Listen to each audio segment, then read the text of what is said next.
My team and I have talked to thousands of real estate sellers. And while most investors and agents think that talking to a few hundred is enough, in this video, I'm going to dispel the myths of seller negotiation and give you the insights of thousands of conversations so you can implement those today without having to have the conversations yourself. What I can tell you is most people are doing it wrong. Since I founded my first real estate business, HelloPad, in 2016, we've gone on to do a few hundred off-market transactions, and all of those were from internally generated marketing, internally negotiated deals. So we've had to negotiate with people in 4 or 5 different markets over a decade, all different types of sellers and negotiations. You only really get to those numbers if you have massive amounts of lead flow and a really good team, but you don't have to have that to take the lessons. Today, you're going to be able to internalize the lessons that my team and I have been able to extract from all of those conversations over the years. My perspective is unique because closing a couple hundred deals puts you in the driver's seat when it comes to understanding seller psychology, how they think, how they act, what they want to hear, how they negotiate, how they want you to present price, all the ways the agents and investors stumble and lose deals to their competition. And that's what I don't want for you. I don't want you losing any more deals to your competition if I can help it.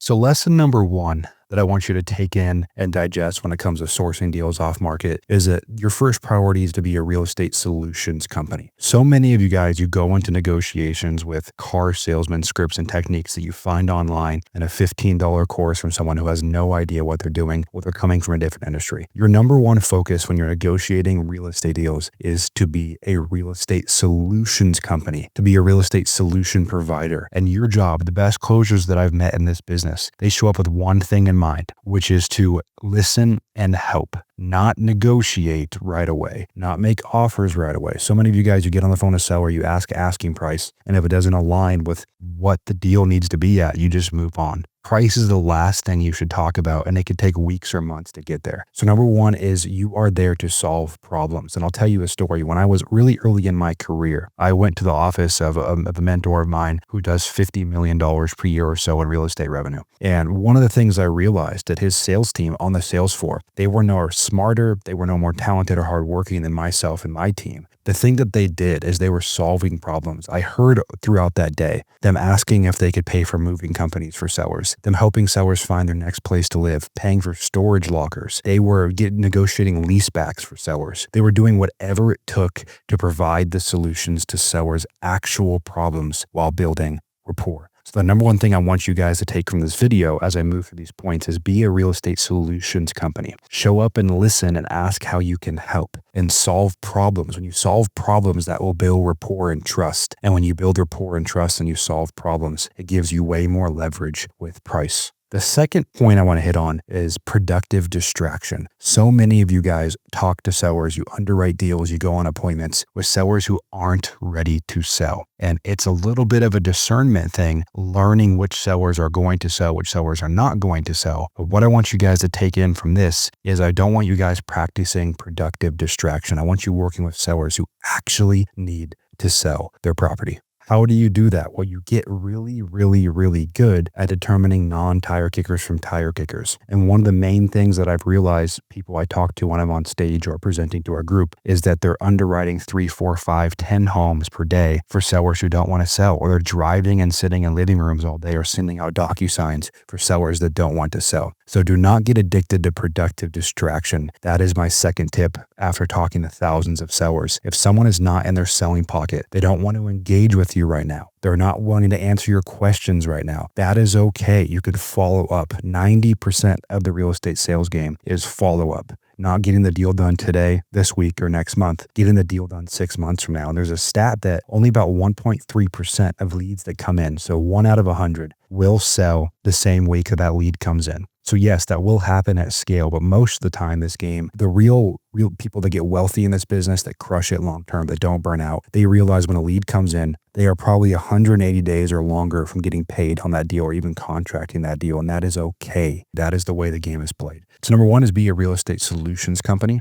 Number 2 is don't get caught up in productive distraction. Number 3 is the 4 pillars of motivation and leading questions. The 4 pillars of motivation in this business are price, condition, timeline, and motivation. But a lot of people, they just come out and ask those questions bluntly. And most real estate sellers, you guys watching this video, have the same understanding of real estate that you did when you were in 8th grade. They don't know what earnest money is. They don't know what title and escrow is. They don't know what any of that stuff is. All they know is that they are scared and going through some kind of emotional, situational, asset-based distress, and they need help. So you ask leading questions. Instead of asking, what do you want for the home? You ask, hey, in a magical scenario, if we agreed on a price, what are you going to do with that money? And how much money do you need to walk away with? What does that check need to say when you walk away from this deal to make the end of the rainbow come true for you? Number 2 is timeline, right? Not, hey, when do you want to sell? It's, hey, what is your ideal situation, right? If everything went perfect, when are you handing over the keys to the home? That's price and timeline. Then you have motivation. It's not, hey, why are you selling? It's, hey,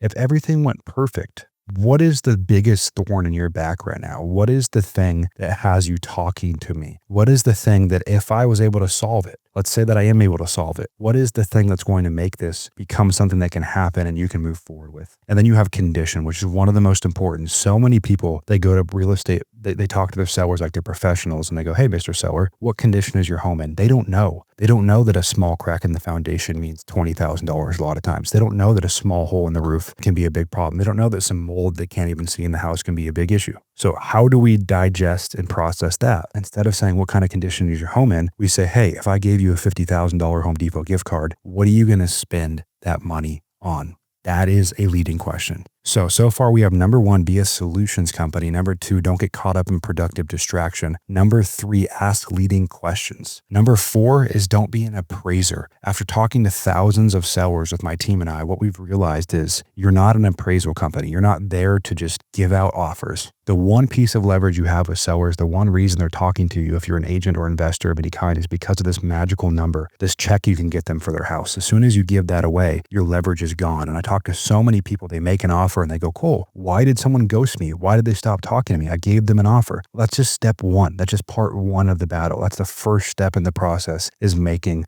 an offer. The battle has just begun. So 1, you want to make offers to the right people, but you don't want to be an appraiser. So how do you avoid being an appraiser? Number 1 is you send a DocuSign, be on the phone with them to answer their questions while they read the DocuSign, because most of their questions are going to be simple and basic. And while a lot of people will want to talk to their attorney or an agent eventually, most are still going to be very, very, very basic. And you can answer them and dispel them right there and get ahead of those objections. And if they're not going to sign, you void the contract and then you re-engage them when the time is right. If you go to someone's living room, you don't just leave the contract there. You take it with you until they are ready to sign. My favorite way to get around not being an appraiser is pre-commitments. And so you're going to say to a seller something like this. Hey, Mr. Seller, this is a small family-owned business. If we are able to set aside the time, resources, energy, and effort to make all of this work, and we do that on our end, are you going to be able to commit to me that you are ready to go? If not, you put us in a bad spot. That's a pre-commitment. Not every single time a seller says yes will they follow through, but it gives you a little more common ground as this process happens.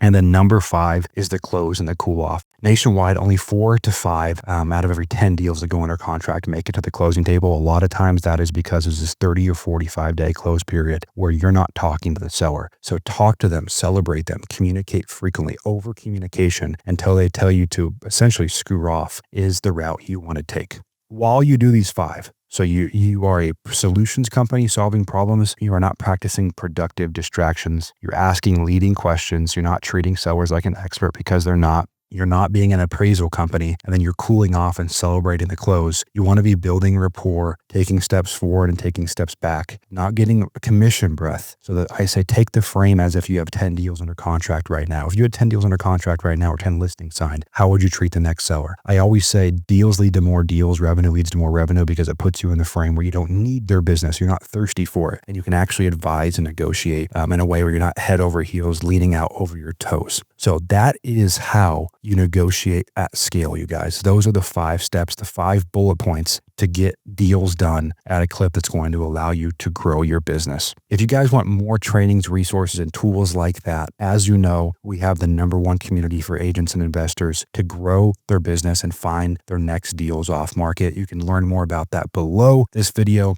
If you're new to the channel, make sure you hit that subscribe button. We put videos out like this almost daily, tidbits to help you start doing more deals, making more money, and building your dream real estate business. And until next time, you're only one deal away.